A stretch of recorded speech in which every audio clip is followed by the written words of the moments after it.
হে আসসালামু আলাইকুম, this is জাকারি Hossain Saim এবং আপনি দেখছেন জাকারি হোসেন সাইম ইউটিউব চ্যানেল এবং ফেসবুক পেজে। সো অনেকদিন পরে আবারও আর একটা ভিডিও নিয়ে হাজির হলাম আপনাদের সামনে। তো আজকের ভিডিওটা হচ্ছে ক্রোয়েশিয়া নিয়ে। আমার এই চ্যানেলে ক্রোয়েশিয়া নিয়ে অনেক ভিডিও আছে, তারপরও মাঝে মাঝে অনেক ভাই ব্রাদার আমাকে প্রচুর নক দেয়, বিশেষ করে ফেসবুকে এবং কমেন্ট বক্সে, যে ভাই ভিডিও দিতেছেন না, বর্তমানে ক্রোয়েশিয়ার কী অবস্থা একটু জানান। তো অনেক ভাই ব্রাদার অলরেডি ক্রোয়েশিয়াতে অবস্থান করতেছে এবং আমার অনেক পরিচিত মানুষ ক্রোয়েশিয়াতে গেছে। মানে আমার যত পরিচিত মানুষ বেশিরভাগ মনে হয় ক্রোয়েশিয়াতেই গেছে এবং অনেকেই আমাকে এখনও ধন্যবাদ দেয় যে ভাই আপনার ভিডিও দেখে অনেক হেল্প হয়েছে। তো আমি চিন্তা করলাম যে আবার একটু টাইম বের করে শুরু করি ভিডিও করা। তো এখন নাইট শিফটে আছি ডিউটিতে, তো তারপরও আপনাদের জন্য একটা ভিডিও করতে চলে আসলাম। সো চলেন মেইন ভিডিওতে চলে যাই। তো বর্তমানে ক্রোয়েশিয়ার ভিসার রেশিও কেমন? দেখেন, ক্রোয়েশিয়ার ভিসার রেশিও বরাবরই ভালো ছিল, এখনও ভালো আছে। মোটামুটি ধরেন 50%, 60% ক্রোয়েশিয়ার ভিসার রেশিও বলা যায়। আমি বাড়িয়ে বলতে চাই না, বাট এরকমই ধরে নেন। মোটামুটি 100 ফাইল জমা হলে 50-60টা ভিসা হয়, যদি আপনার সব কিছু ঠিক থাকে। অনেক সময় বেশিও হইতে পারে, বাট এটা জাস্ট আমি একটা গেস্ট করে বলতেছি। এখানে আমি এক্স্যাক্ট নাম্বারটা আপনাদেরকে বলতে পারবো না, বা আমি নিজেও জানি না, বা কেউই বলতে পারবে না। এবং মোটামুটি এখন ক্রোয়েশিয়ার ভিসা হতে কতদিন লাগতেছে, এটা হচ্ছে সবচেয়ে ইম্পর্টেন্ট প্রশ্ন সবার ক্ষেত্রেই, যে ভাই ভিসা হতে কতদিন সময় লাগতেছে। দেখেন, ক্রোয়েশিয়ার ভিসার ব্যাপারটা প্রথম থেকেই খুব লেন্দি ছিল, এখন পর্যন্ত স্টিল নাও 2021 সালে যেরকম, 22 সালে যেরকম ছিল, এখন পর্যন্ত সেরকমই আছে। মোটামুটি আপনার 60 থেকে 90 দিন লেগে যাচ্ছে। তো এখন এরকমই লাগতেছে। এখন তো নেপালেও শুরু হয়েছে, নেপালেও মানুষ অনেকটা সময় লাগতেছে, অনেক সময় খুব আর্লিও হয়ে যেতেছে। রিসেন্ট আমার একটা ভাই আমাকে জানাইলো ওনাকে মাত্র 35 দিনে পাইছে। তো এটা অনেক সময় হয়ে যায় অনেকের মাধ্যমে, বাট আপনাদের মাথায় রাখতে হবে যে মোটামুটি একটা 2 মাসের একটা আপনাদের টাইম শিডিউল নিয়ে আসলে যাওয়া উচিত আমি মনে করি। এবং এখন একটা সবচেয়ে ইম্পর্টেন্ট প্রশ্ন অনেকেই করে যে ভাই ভিসার প্রাইস কেমন এখন বর্তমানে। দেখেন, ভিসার প্রাইস ডে বাই ডে বাংলাদেশে বাড়তেছে, বিশেষ করে ইউরোপের ক্ষেত্রে। যেমন আমি যখন স্টার্ট করি 2021 সালে বা 22-এর প্রথম দিকে ক্রোয়েশিয়ার ব্যাপারে, তখন ক্রোয়েশিয়া সম্বন্ধে কারো তেমন আইডিয়া ছিল না, অনেকে তেমন পাত্তাও দিত না, সবাই তখন মালটা নিয়ে ঘুরতেছিল, মালটা।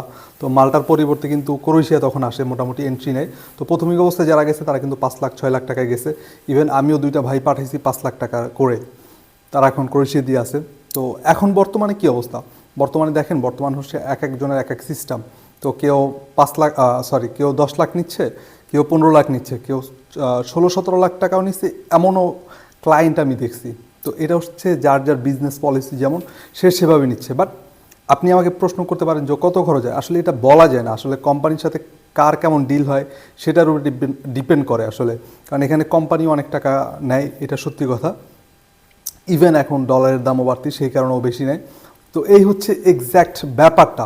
এখন কথা হচ্ছে আপনি ক্রোয়েশিয়াতে গিয়ে কাজ করতে পারতেছেন কিনা। দেখেন, আপনাদেরকে আমি আগেও বলছি, এখনও বলছি, বাসায় বসে না থেকে অ্যাটলিস্ট কিছু করেন। আপনারা কিছু না করলে কখনো ইউরোপে এসে ভালো কিছু করতে পারবেন না। আপনার 2-3 মাস খুব খারাপ যাবে। আমি যখন ইউকেতে আসি, আমি জীবনে কিছু করি নি।